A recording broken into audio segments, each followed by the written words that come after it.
स्वागत है दोस्तों एक बार फिर से आप सभी का। हम हैं एडुलेक्टर और आज हम आपके लिए लेके आए हैं हमारी नेक्स्ट फॉर्म जिसका नाम है the face that launched A thousand ship. ठीक है, इसके हम मोस्ट इम्पोर्टेंट क्वेश्चन जो है आज हम उनके ऊपर चर्चा करेंगे।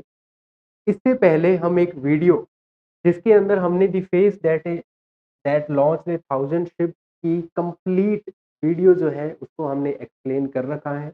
हमने इसके ऊपर लाइन बाय लाइन जो है चर्चा की है। मैं आपको रिकमेंड करूँगा कि अगर अभी तक आपने उस वीडियो को नहीं देखा तो सबसे पहले आप उस वीडियो को देखिए, ताकि ये जो हमारी क्वेश्चन आंसर की जो सीरीज़ है, इसके अंदर क्या, कैसे और किस लिए है, आपको ये पूरी तरीके से समझ में आए। ठीक है? तो सबसे पहले आप उस वीडियो को जाके देखिएगा, उसके बाद में आप इस वीडियो के अंदर आइएगा।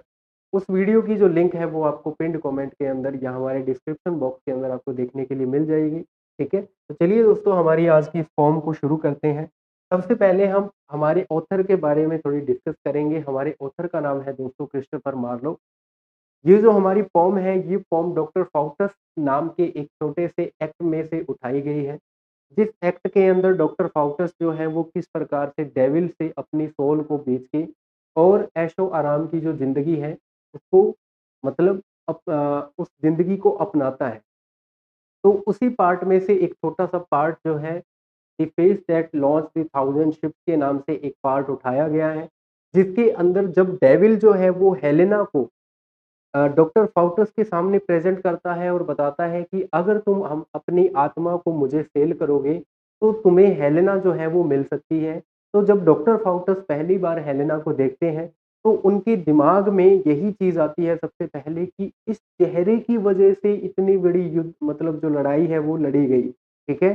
जो ट्रोजन वॉर है वो इस चेहरे के लिए लड़ी गई। इसीलिए इस फ़ॉर्म का जो नाम है वो इसी नाम के ऊपर रखा गया। जब डॉक्टर फाउटस ने पहली बार हेलेना को डेविल के द्वारा जब दिखाई गई, जब उसको देखा तो उनके मन का पहला विचार यही था। यही विचार हमारे फ़ॉर्म के रूप में हमारे सामने रिप्रेज़ेंट किया गया है। चलिए दोस्तों, हम बात करते हैं हमारे राइटर के बारे में। देखिए क्रिस्टोफर मार्लो जो है एक फ़ेमस इंग्लिश पोएट के साथ-साथ एक प्लेराइट भी रहे हैं, ठीक है? इनका जो जन्म है, जो बॉर्न है वो 1564 के अंदर हुआ है। कहाँ हुआ है? इंग्लैंड के अंदर हुआ है। He was a great writer of the Elizabethan age, ठीक है? एलिज़ाबेथन एज के सबसे ग्रेट राइटर हैं, लेकिन उसी के साथ-साथ विलियम शेक्सपियर भी एलिज़ाबेथन एज के सबसे बेस्ट राइटर माने जाते हैं। तो अगर विलियम शेक्सपियर के बाद में अगर किसी का नाम आता है, तो वो निश्चित रूप से क्रिस्टोफर मार्लो है। His most famous work is Doctor Faustus. Doctor Faustus इनका सबसे बेस्ट वर्क है, जिसके अंदर से इसी एक्ट के अंदर से हमें ये जो फॉर्म है वो देखने के लिए मिलती है, ठीक है? इनकी राइटिंग जो है वो दोस्तों जानी जाती है अपनी सिंपल स्टाइल की वजह से और पावरफुल लैंग्वेज की वजह से, ठीक है? और उसी के साथ-साथ इनके अंदर क्या है दोस्तों, एक स्ट्रॉन्ग आइडिया हमें देखने के लिए मिलता है। जो क्रिस्टोफर मार्लो है दोस्तों, इनकी जो डेथ है वो 1593 के अंदर हो जाती है। But his works are still studied today, लेकिन इनके जो वर्क्स हैं वो आज भी दोस्तों पढ़े जाते हैं। तो चलिए हम शुरू करते हैं लाइन वाइज हमारे क्वेश्चन आंसर को। मैं आपको एक बार फिर से रिकमेंड करूंगा कि आप पहले हमारी इस वीडियो की जो पहले की वीडियो है जिसके अंदर हमने इस फॉर्म को एक्सप्लेन किया था, आप उस एक्सप्लेनेशन को देखिए। आप फिर इस सीरीज को थोड़ा कंप्लीट करना। पहला क्वेश्चन है, from where is this passage taken? कहाँ से इस पैसेज को लिया गया है? किस एक्ट में से इस पैसेज को लिया गया है? तो देखिएगा दोस्तों, यहाँ पे this passage is taken from the play. कौन से प्ले में से? डॉक्टर फाउटस के प्ले में से इसको उठाया गया है। It is spoken by the main character Faustus. और ये जो एक्ट है, ये जो फॉर्म है वो डॉक्टर फाउटस ही बोलते हैं। In this scene Faustus sees Helen, वो हेलन को देखते हैं ऑफ ट्रॉय, जो कि ट्रॉय की क्वीन है, and become deeply attracted to her beauty, और उनकी खूबसूरती को देख के बहुत ज्यादा अट्रैक्ट होते हैं। ही प्रेज हर, वो उसको प्रेज करते हैं, उसकी तारीफ के पुल बांध देते हैं। इन very emotional and imaginative language, ठीक है? एक इमोशनल और एक बहुत काल्पनिक तरीके से जैसे कि वो एक्किल्स की हील के अंदर घाव करने का वर्णन करता है या फिर इलियम के जो टॉपलेस टावर है उनका वर्णन करता है।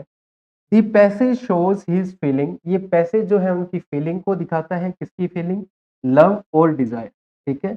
It is one of the most famous line of English literature. ये जो लाइन्स हैं ये सबसे फेमस लाइन्स के अंदर से एक लाइन है। इंग्लिश लिटरेचर की सबसे फेमस लाइन्स में से एक लाइन के अंदर दोस्तों इसको इंक्लूड किया जाता है। नेक्स्ट क्वेश्चन है, हु इज हेलन? हेलन कौन है, इसके बारे में बताइए। Of Troy and why she is important, और ये इतनी ज्यादा इम्पोर्टेंट क्यों है ये भी बताइए। ठीक है। तो देखिए दोस्तों, जो हेलन है, Helen of Troy is known as the most beautiful women in Greek mythology. Greek mythology के अनुसार इनको सबसे खूबसूरत महिला माना जाता है। ठीक है, जो आज तक पैदा हुई। ठीक है। आगे देखिएगा, she was the wife of Menelaus. वो कौन थी? मेनेलियस की पत्नी थी। But was taken away by Paris, लेकिन पेरिस नाम का जो राजकुमार है वो उसको उठा के लेके चला जाता है। ठीक है। Because of her the famous Trojan war, और इसीलिए सबसे जो महत्वपूर्ण युद्ध हुआ, इतिहास का सबसे महत्वपूर्ण युद्ध, जो कि ग्रीक माइथोलॉजी का एक युद्ध माना जाता है, जिसका नाम है ट्रोजन हॉर्स। ये जो बैटल है वो स्टार्ट हुई थी। मैनी शिप, बहुत सारे जहाज जो हैं वो were sent and many cities were destroy. इस युद्ध के अंदर कई हजार जहाज जो है वो भेजे गए, इसीलिए हमारी पोम का टाइटल भी यही है। और बहुत सारे जो शहर हैं वो जला के राख कर दिए गए, जैसे कि इलियम का इस पोम के अंदर हम जिक्र जो है वो पढ़ते हैं। इन दिस पैसेज, इस पैसेज के दौरान फाउटस प्रेज हर ब्यूटी, इसकी ब्यूटी को प्रेज करता है, and calls her the reason behind the war, और उसी को इस युद्ध का क्या बताता है? कारण बता देता है। शी बिकम ए सिंबल, वह एक सिंबल बन जाती है of perfect beauty and attraction. तो जो हेलेना है उसको ब्यूटी का सिंबल माना जाता है और अट्रैक्शन का सिंबल माना जाता है। यानी कि हेलेना जो है वो सबसे खूबसूरत है, उससे ज़्यादा खूबसूरत कोई है ही नहीं। तो ब्यूटी का एक इसको सिंबल माना गया है। ठीक है। नेक्स्ट देखिए, what does launch a thousand ships mean? 1000 जहाज जो है वो युद्ध के लिए भेजे गए, इसका मतलब क्या है? मतलब बताइए।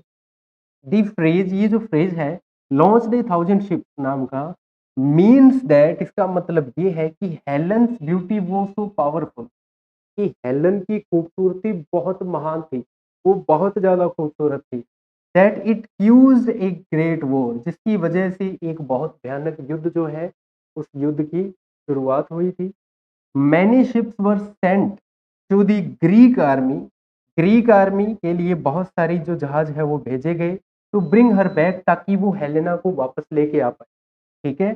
जो हमारा ट्रॉय नाम का जो हमारा क्या है, राजकुमार है, वो इसको ले जाता है, और जो मेनेलियस है, जो हेलन का पति है, वो उसको वापस लाने के लिए जहाजों को भेजता है। It shows that her beauty had a huge impact on history, और इसका अर्थ ये है कि उसकी ब्यूटी ने इतिहास के अंदर बहुत बड़ा प्रभाव डाला है। The line is an example of exhortation, यानी कि एक हाइपरबोल की तरह इसको लिया गया है, यानी कि बहुत बढ़ा चढ़ा के इस बात को बताया गया है। It also shows how beauty can lead to destruction, और ये भी बताया गया है कि जो खूबसूरती है वो किस प्रकार से युद्ध का कारण बन सकती है या फिर विनाश का कारण बन सकती है।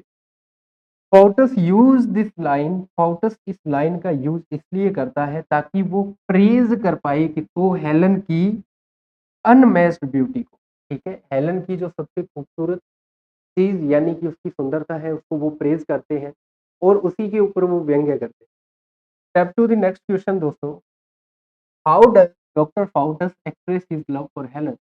जो डॉक्टर फाउटस है वो अपने प्रेम का इजहार किस प्रकार से करते हैं? ठीक है। हालांकि उसने पूरी पोम के अंदर ही खुद को हेलेना के प्रति समर्पित दिखाया है, लेकिन कुछ ऐसी मेन चीजें हैं जहां से हम ये आइडिया लगा सकते हैं कि डॉक्टर फाउटस जो है वो हेलेना के प्रति खुद को समर्पित दिखाते हैं।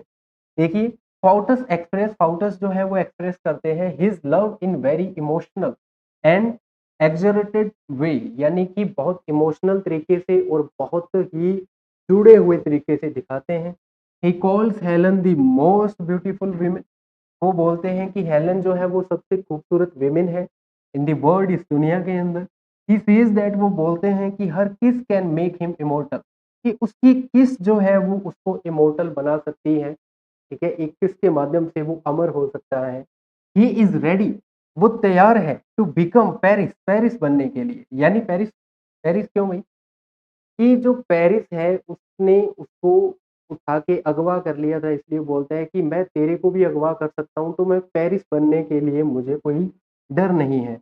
And fight Wars for her, और वो उसके लिए युद्ध लड़ेगा। He compares her beauty with gods and star, वो उसकी खूबसूरती को गॉड्स के साथ यानी कि जुपिटर के साथ और सितारों के साथ जो है वो कंपेयर करता है। He also says that everything else is useless, वो ये भी बोलता है अंत में कि इस दुनिया में हर चीज जो है वो यूजलेस है उसके बजाय।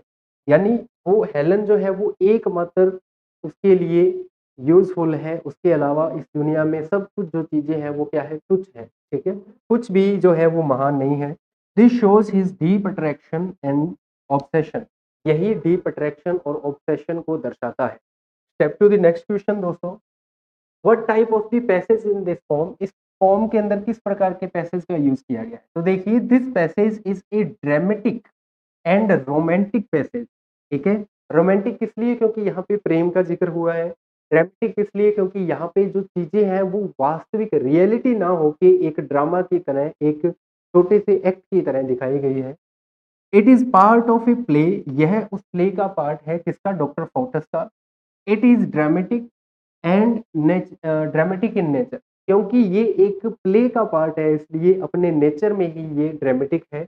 It also express strong feeling of love and beauty, यह लव और ब्यूटी की स्ट्रॉन्ग फीलिंग को दिखाता है। So it is a romantic, इसलिए रोमांटिक भी है। The use of Greek mythology makes it mythological, mythology का यूज हुआ है यानी कि देवताओं का जिक्र हुआ है, देवियों का जिक्र हुआ है, इसलिए ये एक माइथोलॉजिकल फॉर्म भी है। The language is rich and poetic, जो लैंग्वेज है वो रिच है और पोइटिक है। It reflect the imagination and emotions of the character Faustus, यानी फोर्टस के करेक्टर्स को दिखाता है। अगर दोस्तों आप ये बोलो कि ये पोम किस प्रकार की पोम है, ठीक है, इस फॉर्म के टाइप को डिफाइन करो, तो देखिए दोस्तों इस फॉर्म का कोई भी टाइप नहीं है, लेकिन आप इस फॉर्म को ड्रामेटिक फॉर्म बोल सकते हो या फिर एक रोमांटिक फॉर्म बोल सकते हो। रोमांटिक नहीं, ये मोस्टली हमारी ड्रामेटिक फॉर्म है, एक ड्रामा की फॉर्म की तरह इसको यूज किया गया है। ठीक है, step to the next question दोस्तों, what is the main message of the passage, इस पैसेज से हमें, इस फॉर्म से हमें मेन मैसेज क्या मिलता है? The main message of the passage is that beauty has great power over human beings, यानी कि इस दुनिया में अगर सबसे खूबसूरत या सबसे इम्पोर्टेंट अगर कुछ चीज है तो वो केवल और केवल ब्यूटी है। इंसानों से, एक इंसान के लिए इंसान से बढ़ के उसकी खूबसूरती है। अगर किसी व्यक्ति को किसी व्यक्ति के प्रति अगर कोई फीलिंग या कोई सहजता का जो भाव है अगर वो उठता है तो वो उसकी खूबसूरती को देख के उठता है। ठीक है, इसलिए ब्यूटी जो है वो सबसे बड़ी बताई गई है। इट कैन अट्रैक्ट, ब्यूटी जो है वो किसी को भी अट्रैक्ट कर सकती है, किसी को भी कंट्रोल कर सकती है, इवन डिस्ट्रॉय पीपल, और जो ब्यूटी है वो लोगों को डिस्ट्रॉय कर सकती है। किस प्रकार से? जैसे जो हमारा हेलन है, जैसे हेलेना को उठा के लेके गए, पेरिस नाम का जो एक राजकुमार है वो हेलेना को उठा के लेके जाता है, तो मेनेलियस उसके पीछे युद्ध करता है, जिसकी वजह से बहुत सारे शहर जो हैं, विटनबर्ग जैसे शहर जो है, ठीक है, इलियम जैसे जो शहर है, उनको जला के राख कर दिया गया। ठीक है, इसलिए ये डिस्ट्रॉय भी हो सकते हैं, एक डिस्ट्रॉयर की तरह। Forts become completely lost in Helens beauty, forts जो है वो हेलन की ब्यूटी के अंदर पूरी तरह से खो जाता है। दी passage also shows the danger of blind love, ये पैसेज हमें ये भी दिखाता है कि एक अंधा प्रेम जो है वो किस प्रकार से खतरनाक हो सकता है। ठीक है, कभी भी हमें किसी भी व्यक्ति के प्रति अंधा प्रेम नहीं रखना चाहिए। हमें प्रेम जो है वो एक भावना है और भावना को हमेशा सोच समझ के ही एक्सप्रेस करना चाहिए। भावना जो है वो कभी भी हमारे शरीर के ऊपर या हमारे दिमाग के ऊपर हावी नहीं होनी चाहिए। प्रेम एक ऐसा संबंध है जो कि वास्तव में एक व्यक्ति को दूसरे व्यक्ति के प्रति एक बहुत स्पेशल जो है वो फील करवाता है, लेकिन वो इतना ज़्यादा भी नहीं होना चाहिए कि हम उसके प्रति अंधे हो जाएँ, ठीक है? एंड इल्यूज़न, और एक भ्रम है, प्रेम एक भ्रम की तरह है, ठीक है? भ्रम जो है, ठीक है? और ब्लाइंड लव जो है, इनके ऊपर हमें ज़्यादा ट्रस्ट नहीं करना चाहिए।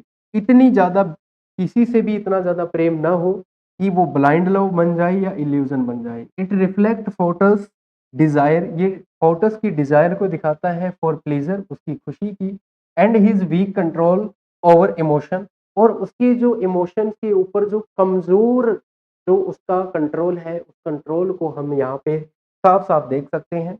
थस इस प्रकार से it highlights both the attraction and the danger of beauty.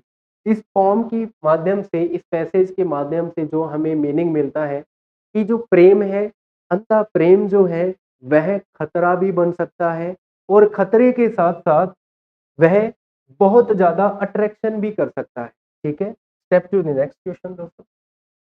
इतने ही क्वेश्चन थे हमारे मेनली। तो उम्मीद करते हैं दोस्तों आपके ये सेक्शन समझ में आया होगा। हमसे जुड़े रहने के लिए धन्यवाद। हम बहुत जल्द आपसे वापस मिलेंगे। हम हैं एडुलेक्ट्रा।